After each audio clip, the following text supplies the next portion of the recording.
Salam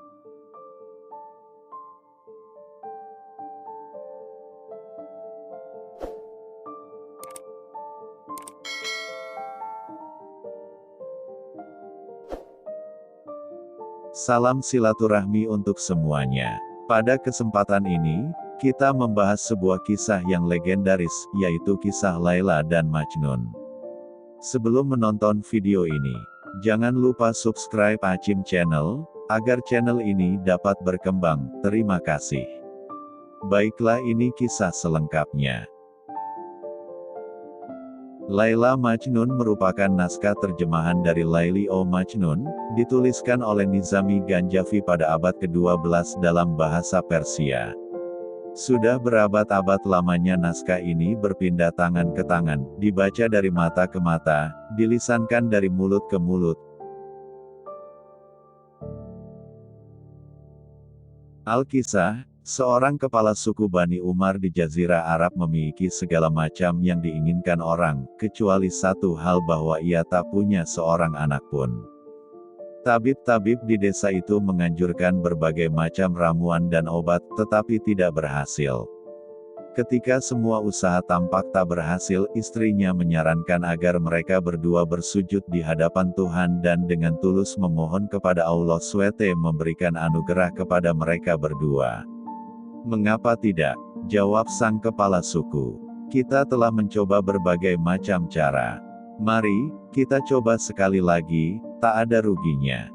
Mereka pun bersujud kepada Tuhan, sambil berurai air mata dari relung hati mereka yang terluka. "Wahai segala kekasih, jangan biarkan pohon kami tak berbuah. Izinkan kami merasakan manisnya menimang anak dalam pelukan kami. Anugerahkan kepada kami tanggung jawab untuk membesarkan seorang manusia yang baik. Berikan kesempatan kepada kami untuk membuatmu bangga akan anak kami." Tak lama kemudian, doa mereka dikabulkan, dan Tuhan menganugerahi mereka seorang anak laki-laki yang diberi nama Kois. Sang ayah sangat berbahagia, sebab Kois dicintai oleh semua orang. Ia tampan, bermata besar, dan berambut hitam, yang menjadi pusat perhatian dan kekaguman. Sejak awal, Kois telah memperlihatkan kecerdasan dan kemampuan fisik istimewa. Ia punya bakat luar biasa dalam mempelajari seni berperang dan memainkan musik, menggubah syair dan melukis. Ketika sudah cukup umur untuk masuk sekolah, ayahnya memutuskan membangun sebuah sekolah yang indah dengan guru-guru terbaik di Arab yang mengajar di sana, dan hanya beberapa anak saja yang belajar di situ.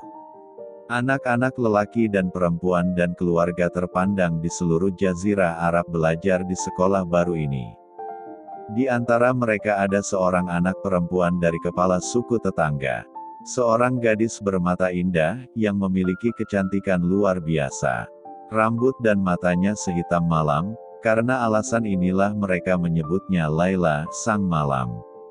Meski ia baru berusia 12 tahun, sudah banyak pria melamarnya untuk dinikahi, sebab sebagaimana lazimnya kebiasaan di zaman itu, gadis-gadis sering dilamar pada usia yang masih sangat muda, yakni 9 tahun.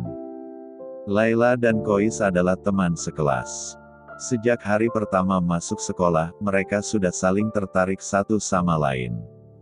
Seiring dengan berlalunya waktu, percikan ketertarikan ini makin lama menjadi api cinta yang membara. Bagi mereka berdua, sekolah bukan lagi tempat belajar. Kini, sekolah menjadi tempat mereka saling bertemu. Ketika guru sedang mengajar, mereka saling berpandangan. Ketika tiba waktunya menulis pelajaran, mereka justru saling menulis namanya di atas kertas. Bagi mereka berdua, tak ada teman atau kesenangan lainnya. Dunia kini hanyalah milik Kois dan Laila. Mereka buta dan tuli pada yang lainnya. Sedikit demi sedikit, orang-orang mulai mengetahui cinta mereka, dan gunjingan-gunjingan pun mulai terdengar. Di zaman itu, tidaklah pantas seorang gadis dikenal sebagai sasaran cinta seseorang dan sudah pasti mereka tidak akan menanggapinya. Ketika orang tua Laila mendengar bisik-bisik tentang anak gadis mereka, mereka pun melarangnya pergi ke sekolah. Mereka tak sanggup lagi menahan beban malu pada masyarakat sekitar. Ketika Laila tidak ada di ruang kelas, Kois menjadi sangat gelisah sehingga ia meninggalkan sekolah dan menyelusuri jalan-jalan untuk mencari kekasihnya dengan memanggil-manggil namanya. Ia menggubah syair untuknya dan membacakannya di jalan-jalan. Ia hanya berbicara tentang Laila dan tidak juga menjawab pertanyaan orang-orang kecuali bila mereka bertanya tentang Laila. Orang-orang pun tertawa dan berkata, "Lihatlah Kois, ia sekarang telah menjadi seorang Majnun, gila." Akhirnya, Kois dikenal dengan nama ini, yakni Majnun. Melihat orang-orang dan mendengarkan mereka berbicara membuat Majnun tidak tahan. Ia hanya ingin melihat dan berjumpa dengan Laila kekasihnya. Ia tahu bahwa Laila telah dipingit oleh orang tuanya di rumah, yang dengan bijaksana menyadari bahwa jika Laila dibiarkan bebas bepergian, ia pasti akan menjumpai Majnun. Majnun menemukan sebuah tempat di puncak bukit dekat desa Laila dan membangun sebuah gubuk untuk dirinya yang menghadap rumah Laila. Sepanjang hari Majnun duduk-duduk di depan gubuknya, di samping sungai kecil berkelok yang mengalir ke bawah menuju desa itu. Ia berbicara kepada air, menghanyutkan dedaunan bunga liar, dan Majnun merasa yakin bahwa sungai itu akan menyampaikan pesan cintanya kepada Laila. Ia menyapa burung-burung dan meminta mereka untuk terbang kepada Laila serta memberitahunya bahwa ia dekat. Ia menghirup angin dari barat yang melewati desa Laila. Jika kebetulan ada seekor anjing tersesat yang berasal dari desa Laila, ia pun memberinya makan dan merawatnya, mencintainya seolah-olah anjing suci, menghormatinya dan menjaganya sampai tiba saatnya anjing itu pergi jika memang mau demikian. Segala sesuatu yang berasal dari tempat kekasihnya dikasihi dan disayangi sama seperti kekasihnya sendiri. Bulan demi bulan berlalu dan Majnun tidak menemukan jejak Laila. Kerinduannya kepada Laila demikian besar sehingga ia merasa tidak bisa hidup sehari pun tanpa melihatnya kembali. Terkadang sahabat-sahabatnya di sekolah dulu datang mengunjunginya, tetapi ia berbicara kepada mereka hanya tentang Laila, tentang betapa ia sangat kehilangan dirinya. Suatu hari, 3 anak laki-laki, sahabatnya yang datang mengunjunginya demikian terharu oleh penderitaan dan kepedihan Majnun sehingga mereka bertekad membantunya untuk berjumpa kembali dengan Laila. Rencana mereka sangat cerdik. Esoknya, mereka dan Majnun mendekati rumah Laila dengan menyamar sebagai wanita. Dengan mudah mereka melewati wanita-wanita pembantu di rumah Laila dan berhasil masuk ke pintu kamarnya. Majnun masuk ke kamar, sementara yang lain berada di luar berjaga-jaga. Sejak ia berhenti masuk sekolah, Laila tidak melakukan apapun kecuali memikirkan Kois. Yang cukup mengherankan, setiap kali ia mendengar burung-burung berkicau dari jendela atau angin berhembus semilir, ia memejamkan matanya sembari membayangkan bahwa ia mendengar suara Kois di dalamnya. Ia akan mengambil dedaunan dan bunga yang dibawa oleh angin atau sungai dan tahu bahwa semuanya itu berasal dari Kois. Hanya saja, ia tak pernah berbicara kepada siapapun, bahkan juga kepada sahabat-sahabat terbaiknya, tentang cintanya. Pada hari ketika Majnun masuk ke kamar Laila, ia merasakan kehadiran dan kedatangannya. Ia mengenakan pakaian sutra yang sangat bagus dan indah. Rambutnya dibiarkan lepas tergerai dan disisir dengan rapi di sekitar bahunya. Matanya diberi celak hitam, sebagaimana kebiasaan wanita Arab dengan bedak hitam yang disebut surmeh. Bibirnya diberi lipstik merah, dan pipinya yang kemerah-merahan tampak menyala serta menampakkan kegembiraannya. Ia duduk di depan pintu dan menunggu. Ketika Majnun masuk, Laila tetap duduk. Sekalipun sudah diberitahu bahwa Majnun akan datang, ia tidak percaya bahwa pertemuan itu benar-benar terjadi.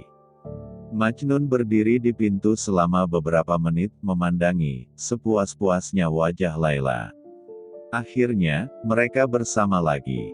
Tak terdengar sepatah kata pun, kecuali detak jantung kedua orang yang dimabuk cinta ini. Mereka saling berpandangan dan lupa waktu. Salah seorang wanita pembantu di rumah itu melihat sahabat-sahabat Majnun di luar kamar tuan putrinya. Ia mulai curiga dan memberi isyarat kepada salah seorang pengawal. Namun, ketika Ibu Laila datang menyelidiki, Majnun dan kawan-kawannya sudah jauh pergi. Sesudah orang tuanya bertanya kepada Laila, maka tidak sulit bagi mereka mengetahui apa yang telah terjadi. Kebisuan dan kebahagiaan yang terpancar di matanya menceritakan segala sesuatunya. Sesudah terjadi peristiwa itu, ayah Laila menempatkan para pengawal di setiap pintu di rumahnya. Tidak ada jalan lain bagi Majnun untuk menghampiri rumah Laila, bahkan dari kejauhan sekalipun. Akan tetapi jika ayahnya berpikiran bahwa, dengan bertindak hati-hati ini ia bisa mengubah perasaan Laila dan Majnun, satu sama lain, sungguh ia salah besar. Ketika ayah Majnun tahu tentang peristiwa di rumah Laila, ia memutuskan untuk mengakhiri drama itu dengan melamar Laila untuk anaknya. Ia menyiapkan sebuah kafilah penuh dengan hadiah dan mengirimkannya ke desa Laila. Sang tamu pun disambut dengan sangat baik, dan kedua kepala suku itu berbincang-bincang tentang kebahagiaan anak-anak mereka. Ayah Majnun lebih dulu berkata, "Engkau tahu benar, kawan, bahwa ada dua hal yang sangat penting bagi kebahagiaan, yaitu cinta dan kekayaan. Anak lelakiku mencintai anak perempuanmu, dan aku bisa memastikan bahwa aku sanggup memberi mereka cukup banyak uang untuk mengarungi kehidupan yang bahagia dan menyenangkan." Mendengar hal itu, ayah Laila pun menjawab, "Bukannya aku menolak Kois. Aku percaya kepadamu, sebab engkau pastilah seorang mulia dan terhormat," jawab ayah Laila. "Akan tetapi, engkau tidak bisa menyalahkanku kalau aku berhati-hati dengan anakmu. Semua orang tahu perilaku abnormalnya. Ia berpakaian seperti seorang pengemis. Ia pasti sudah lama tidak mandi dan ia pun hidup bersama hewan-hewan dan menjauhi orang banyak.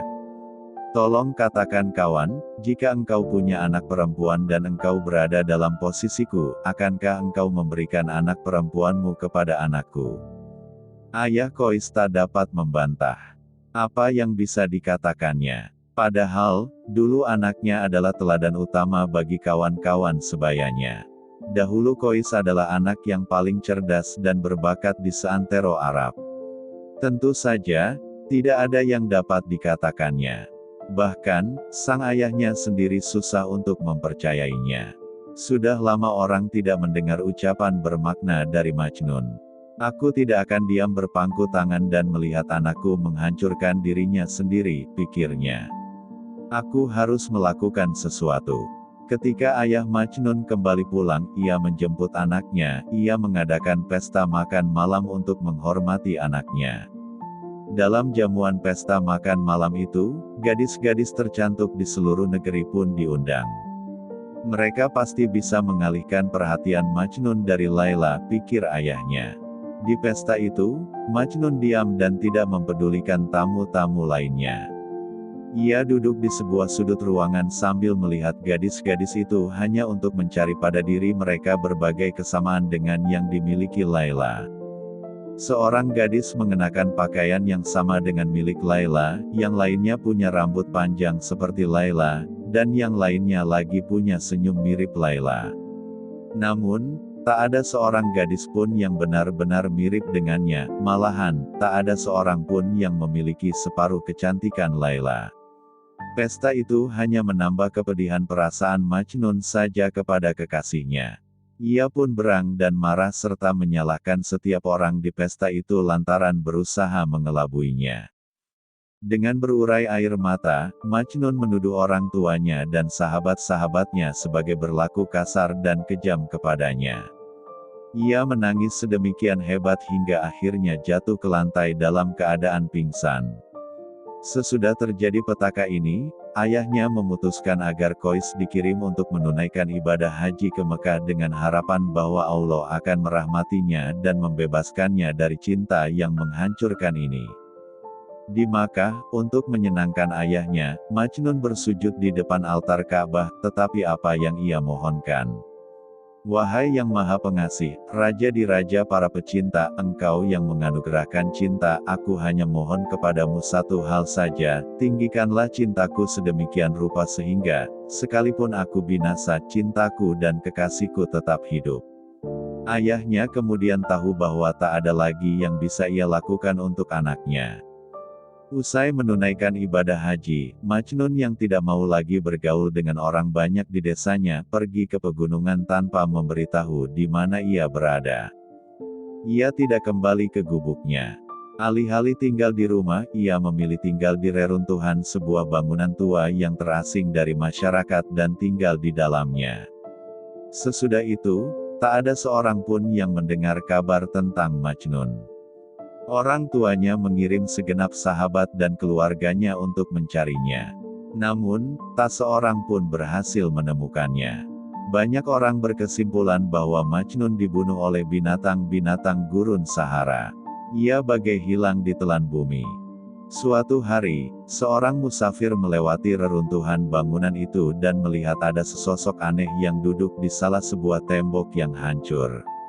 Seorang liar dengan rambut panjang hingga ke bahu, jenggotnya panjang dan acak-acakan, bajunya compang camping dan kumal. Ketika sang musafir mengucapkan salam dan tidak beroleh jawaban, ia mendekatinya. Ia melihat ada seekor serigala tidur di kakinya. "Hus," katanya, "jangan bangunkan sahabatku." Kemudian, ia mengedarkan pandangan ke arah kejauhan. Sang musafir pun duduk di situ dengan tenang.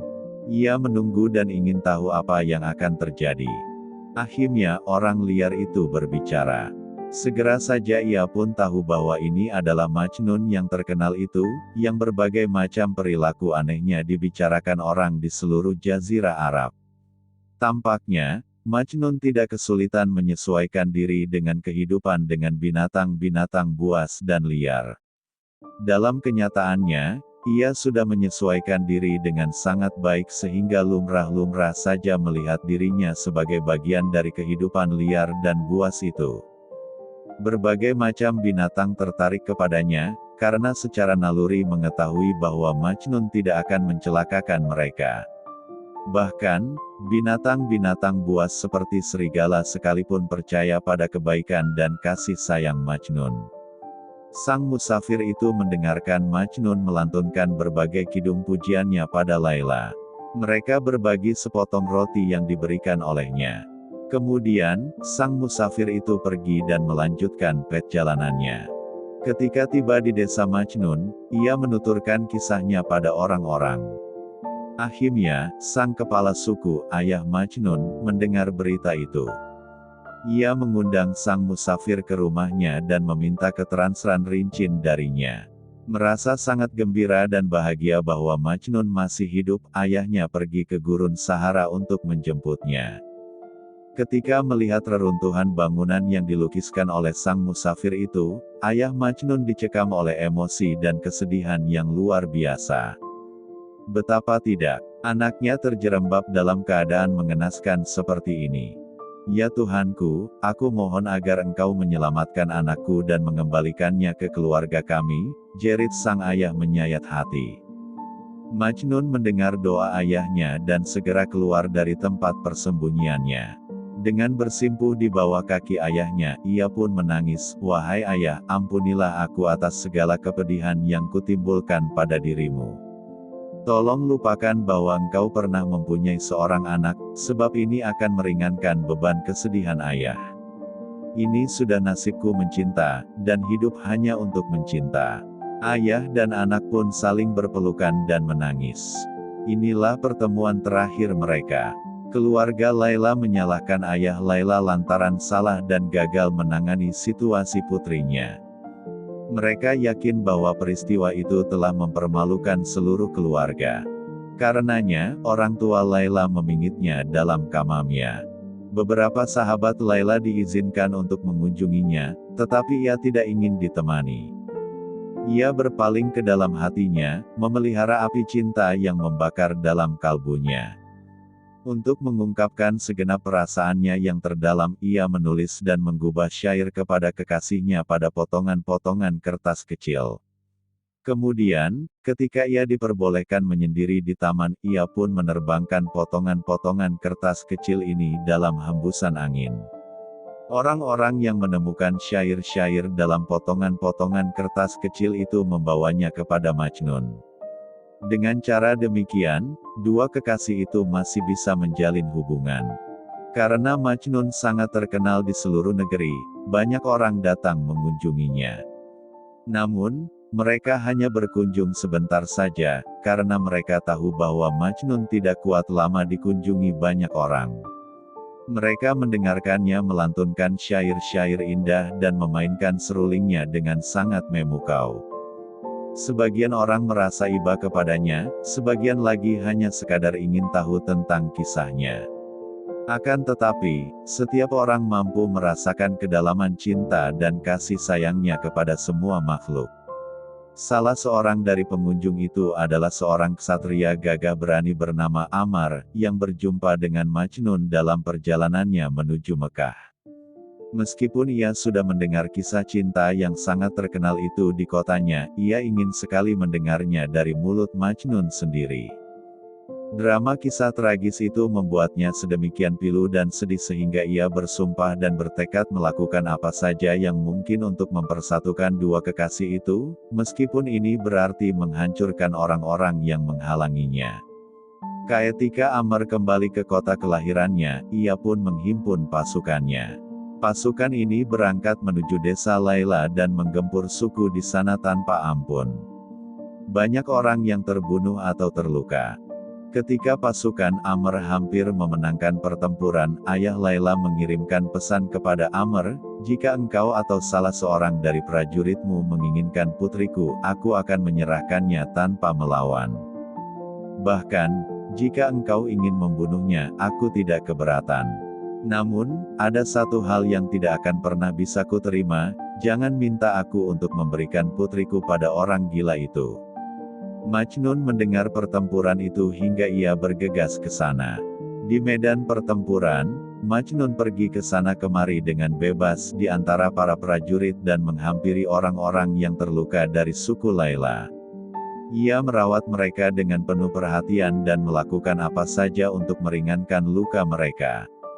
Amr pun merasa heran kepada Majnun. Ketika ia meminta penjelasan ihwal mengapa ia membantu pasukan musuh, Majnun menjawab, "Orang-orang ini berasal dari desa kekasihku. Bagaimana mungkin aku bisa menjadi musuh mereka?" Karena sedemikian bersimpati kepada Majnun, Amr sama sekali tidak bisa memahami hal ini. Apa yang dikatakan ayah Laila tentang orang gila ini akhirnya membuatnya sadar. Ia pun memerintahkan pasukannya untuk mundur dan segera meninggalkan desa itu tanpa mengucapkan sepatah kata pun kepada Majnun. Laila semakin merana dalam penjara kamarnya sendiri. Satu-satunya yang bisa ia nikmati adalah berjalan-jalan di taman bunganya. Suatu hari, dalam perjalanannya menuju taman, Ibn Salam, seorang bangsawan kaya dan berkuasa, melihat Laila dan serta-merta jatuh cinta kepadanya. Tanpa menunda-nunda lagi, ia segera mencari ayah Laila. Merasa lelah dan sedih hati karena pertempuran yang baru saja menimbulkan banyak orang terluka di pihaknya, ayah Laila pun menyetujui perkawinan itu. Tentu saja, Laila menolak keras. Ia mengatakan kepada ayahnya, "Aku lebih senang mati ketimbang kawin dengan orang itu." Akan tetapi, tangisan dan permohonannya tidak digubris. Lantas ia mendatangi ibunya, tetapi sama saja keadaannya. Perkawinan pun berlangsung dalam waktu singkat. Orang tua Laila merasa lega bahwa seluruh cobaan berat akhirnya berakhir juga. Akan tetapi, Laila menegaskan kepada suaminya bahwa ia tidak pernah bisa mencintainya. "Aku tidak akan pernah menjadi seorang istri," katanya. "Karena itu, jangan membuang-buang waktumu. Carilah seorang istri yang lain. Aku yakin, masih ada banyak wanita yang bisa membuatmu bahagia." Sekalipun mendengar kata-kata dingin ini, Ibn Salam percaya bahwa, sesudah hidup bersamanya beberapa waktu lamanya, pada akhirnya Laila pasti akan menerimanya. Ia tidak mau memaksa Laila, melainkan menunggunya untuk datang kepadanya. Ketika kabar tentang perkawinan Laila terdengar oleh Majnun, ia menangis dan meratap selama berhari-hari. Ia melantunkan lagu Iagu yang demikian menyayat hati dan mengharu biru kalbu sehingga semua orang yang mendengarnya pun ikut menangis. Derita dan kepedihannya begitu berat sehingga binatang-binatang yang berkumpul di sekelilinginya pun turut bersedih dan menangis. Namun, kesedihannya ini tak berlangsung lama, sebab tiba-tiba Majnun merasakan kedamaian dan ketenangan batin yang aneh. Seolah-olah tak terjadi apa-apa, ia pun terus tinggal di reruntuhan itu. Perasaannya kepada Laila tidak berubah dan malah menjadi semakin lebih dalam lagi. Dengan penuh ketulusan, Majnun menyampaikan ucapan selamat kepada Laila atas perkawinannya, semoga kalian berdua selalu berbahagia di dunia ini. Aku hanya meminta satu hal sebagai tanda cintamu, janganlah engkau lupakan namaku, sekalipun engkau telah memilih orang lain sebagai pendampingmu. Janganlah pernah lupa bahwa ada seseorang yang, meskipun tubuhnya hancur berkeping-keping, hanya akan memanggil-manggil namamu, Laila. Sebagai jawabannya, Laila mengirimkan sebuah anting-anting sebagai tanda pengabdian tradisional. Dalam surat yang disertakannya, ia mengatakan, dalam hidupku, aku tidak bisa melupakanmu barang sesaat pun. Kupendam cintaku demikian lama, tanpa mampu menceritakannya kepada siapapun. Engkau memaklumkan cintamu ke seluruh dunia, sementara aku membakarnya di dalam hatiku, dan engkau membakar segala sesuatu yang ada di sekelilingmu.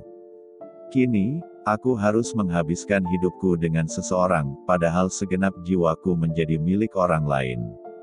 Katakan kepadaku, kasih, mana di antara kita yang lebih dimabuk cinta, engkau ataukah aku? Tahun demi tahun berlalu, dan orang tua Majnun pun meninggal dunia. Ia tetap tinggal di reruntuhan bangunan itu dan merasa lebih kesepian ketimbang sebelumnya. Di siang hari, ia mengarungi gurun Sahara bersama sahabat-sahabat binatangnya. Di malam hari, ia memainkan serulingnya dan melantunkan syair-syairnya kepada berbagai binatang buas yang kini menjadi satu-satunya pendengarnya. Ia menulis syair-syair untuk Laila dengan ranting di atas tanah. Selang beberapa lama, karena terbiasa dengan cara hidup aneh ini, ia mencapai kedamaian dan ketenangan sedemikian rupa sehingga tak ada sesuatu pun yang sanggup mengusik dan mengganggunya. Sebaliknya, Laila tetap setia pada cintanya. Ibn Salam tidak pernah berhasil mendekatinya. Kendatipun ia hidup bersama Laila, ia tetap jauh darinya. Berlian dan hadiah-hadiah mahal tak mampu membuat Laila berbakti kepadanya. Ibn Salam sudah tidak sanggup lagi merebut kepercayaan dari istrinya. Hidupnya serasa pahit dan sia-sia. Ia tidak menemukan ketenangan dan kedamaian di rumahnya. Laila dan Ibn Salam adalah dua orang asing dan mereka tak pernah merasakan hubungan suami istri. Malahan, ia tidak bisa berbagi kabar tentang dunia luar dengan Laila. Tak sepatah kata pun pernah terdengar dari bibir Laila, kecuali bila ia ditanya. Pertanyaan ini pun dijawabnya dengan sekadarnya saja dan sangat singkat. Ketika akhirnya Ibn Salam jatuh sakit, ia tidak kuasa bertahan, sebab hidupnya tidak menjanjikan harapan lagi. Akibatnya, pada suatu pagi di musim panas, ia pun meninggal dunia. Kematian suaminya tampaknya makin mengaduk-ngaduk perasaan Laila. Orang-orang mengira bahwa ia berkabung atas kematian Ibn Salam, padahal sesungguhnya ia menangisi kekasihnya, Majnun yang hilang dan sudah lama dirindukannya. Selama bertahun-tahun, ia menampakkan wajah tenang, acuh tak acuh, dan hanya sekali saja ia menangis. Kini, ia menangis keras dan lama atas perpisahannya dengan kekasih satu-satunya. Ketika masa berkabung usai, Laila kembali ke rumah ayahnya. Meskipun masih berusia muda, Laila tampak tua, dewasa, dan bijaksana, yang jarang dijumpai pada diri wanita seusianya. Sementara api cintanya makin membara, kesehatan Laila justru memudar karena ia tidak lagi memperhatikan dirinya sendiri. Ia tidak mau makan dan juga tidak tidur dengan baik selama bermalam-malam. Bagaimana ia bisa memperhatikan kesehatan dirinya kalau yang dipikirkannya hanyalah Majnun semata? Laila sendiri tahu betul bahwa ia tidak akan sanggup bertahan lama. Akhirnya, penyakit batuk parah yang mengganggunya selama beberapa bulan pun menggerogoti kesehatannya. Ketika Laila meregang nyawa dan sekarat, ia masih memikirkan Majnun. Kalau saja ia bisa berjumpa dengannya sekali lagi untuk terakhir kalinya. Ia hanya membuka matanya untuk memandangi pintu kalau kekasihnya datang. Namun, ia sadar bahwa waktunya sudah habis dan ia akan pergi tanpa berhasil mengucapkan salam perpisahan kepada Majnun. Pada suatu malam di musim dingin, dengan matanya tetap menatap pintu, ia pun meninggal dunia dengan tenang sambil bergumam, "Majnun, Majnun, Majnun." Kabar tentang kematian Laila menyebar ke segala penjuru negeri dan, tak lama kemudian, berita kematian Laila pun terdengar oleh Majnun. Mendengar kabar itu, ia pun jatuh pingsan di tengah-tengah gurun Sahara dan tetap tak sadarkan diri selama beberapa hari. Ketika kembali sadar dan siuman, ia segera pergi menuju desa Laila. Nyaris tidak sanggup berjalan lagi, ia menyeret tubuhnya di atas tanah. Majnun bergerak terus tanpa henti hingga tiba di kuburan Laila di luar kota. Ia berkabung di kuburannya selama beberapa hari. Ketika tidak ditemukan cara lain untuk meringankan beban penderitaannya, perlahan-lahan ia meletakkan kepalanya di kuburan Laila kekasihnya dan meninggal dunia dengan tenang. Jasad Majnun tetap berada di atas kuburan Laila selama setahun. Belum sampai setahun peringatan kematiannya ketika segenap sahabat dan kerabat menziarahi kuburannya, mereka menemukan sesosok jasad terbujur di atas kuburan Laila. Beberapa teman sekolahnya mengenali dan mengetahui bahwa itu adalah jasad Majnun yang masih segar seolah baru mati kemarin. Ia pun dikubur di samping Laila. Tubuh dua kekasih itu, yang kini bersatu dalam keabadian, kini bersatu kembali. Konon, tak lama sesudah itu, ada seorang sufi bermimpi melihat Majnun hadir di hadapan Tuhan. Allah SWT membelai Majnun dengan penuh kasih sayang dan mendudukkannya di sisinya, lalu Tuhan pun berkata kepada Majnun, "Tidakkah engkau malu memanggil-manggilku dengan nama Laila, sesudah engkau meminum anggur cintaku?" Sang sufi pun bangun dalam keadaan gelisah. Jika Majnun diperlakukan dengan sangat baik dan penuh kasih oleh Allah Subhanahu wa Ta'ala, ia pun bertanya-tanya, lantas apa yang terjadi pada Laila yang malang? Begitu pikiran ini terlintas dalam benaknya, Allah SWT pun mengilhamkan jawaban kepadanya, kedudukan Laila jauh lebih tinggi, sebab ia menyembunyikan segenap rahasia cinta dalam dirinya sendiri. Demikianlah kisah Majnun dan Laila yang legendaris itu. Terima kasih telah menonton video ini, jangan lupa subscribe Achim Channel, agar channel ini dapat berkembang. Terima kasih.